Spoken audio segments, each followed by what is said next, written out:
Bapak-bapak yang terkasih, kita masuk ke materi yang ke-13 yaitu Sabda Allah.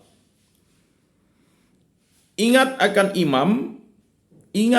iman, ya, berarti juga ingat akan Dia yang kita imani, yang kita percaya, yaitu Allah.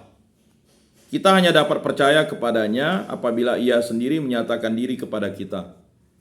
Pernyataannya itu kita sebut Sabda Allah. Allah menyatakan diri kepada kita dalam perbuatan, dalam tindakan, dalam perbuatan yang membawa keselamatan kepada kita. Pernyataan pribadi Allah ialah putranya Yesus Kristus.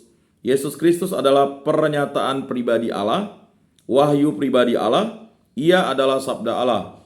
Yohanes 1 ayat 1. Rasul-rasul menjelaskan bahwa Allah Bapa hanya dapat kita lihat apabila kita dalam iman memandang Yesus Kristus. Rasul Yohanes melukiskan keyakinan itu dalam pertemuan Yesus dengan Filipus. Filipus berkata kepada Yesus, "Tuhan, perlihatkanlah Bapa kepada kami." Lalu jawab Yesus, "Filipus, orang yang melihat aku melihat Bapa." Ini luar biasa ya. Salah satu rasul itu bertanya kepada Yesus. Ya. "Tuhan, perlihatkanlah Bapa kepada kami." Lalu jawab Yesus, "Filipus, orang yang melihat aku melihat Bapa." Jadi luar biasa, kita sebagai orang Kristen, kita tahu siapa itu Bapa, siapa itu Yesus. Bapa dan Yesus adalah satu. Allah menyatakan diri kepada kita dalam perbuatannya untuk membawa keselamatan. Pada mulanya adalah Sabda, kata Santo Yohanes bab 1 ayat 1-3. Segala sesuatu dijadikan oleh Dia, dan tanpa Dia tidak ada suatu pun yang telah jadi dari segala yang telah dijadikan. Bunyi kalimat pertama dari kitab suci, pada mulanya Allah menciptakan langit dan bumi, Kejadian bab 1 ayat 1. Kedua kalimat itu sesuai dengan ucapan Santo Paulus dalam Kolose 1 bab 13 ayat dalam Kolose 1, saya ulangi, Kolose 1 ayat 13-15. Yesus Kristus adalah yang sulung dari segala ciptaan, sebab di dalam dirinya diciptakan segala sesuatu di langit dan di bumi, yang kelihatan dan yang tak kelihatan. Semuanya tercipta dengan perantarannya dan menuju Dia. Segala sesuatu di alam semesta ini menunjuk kepada Kristus sebagai pokok dan sebagai tujuan akhir. Hanya dalam iman kepada Kristus kita dapat melihat dunia ini dengan benar.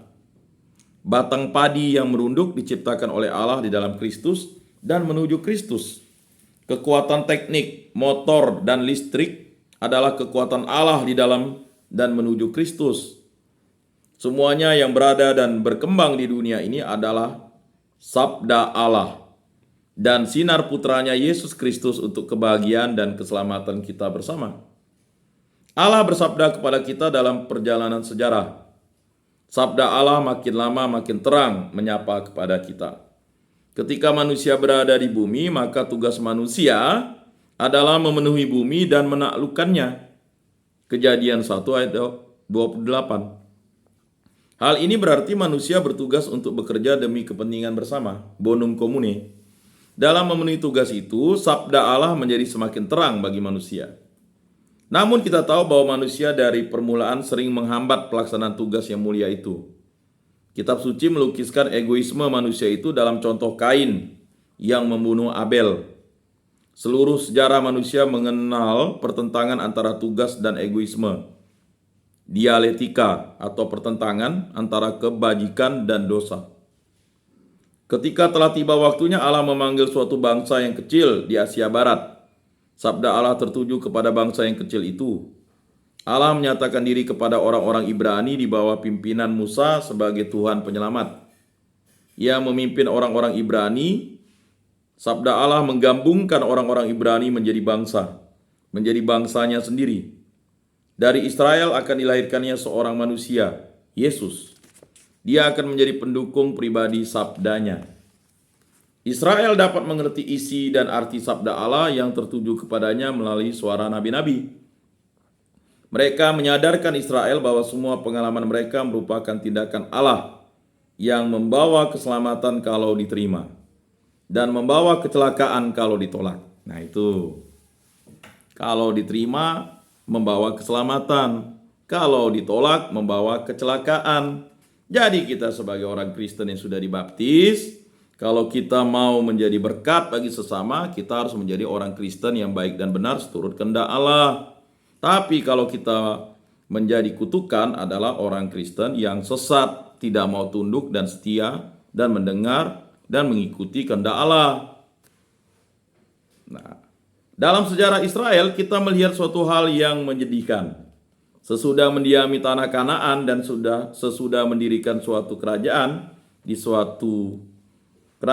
di situ di bawah Daud dan Salomo, atau lebih dikenal Sulaiman ya, nama lainnya. Kerajaan Israel sudah mulai bobrok.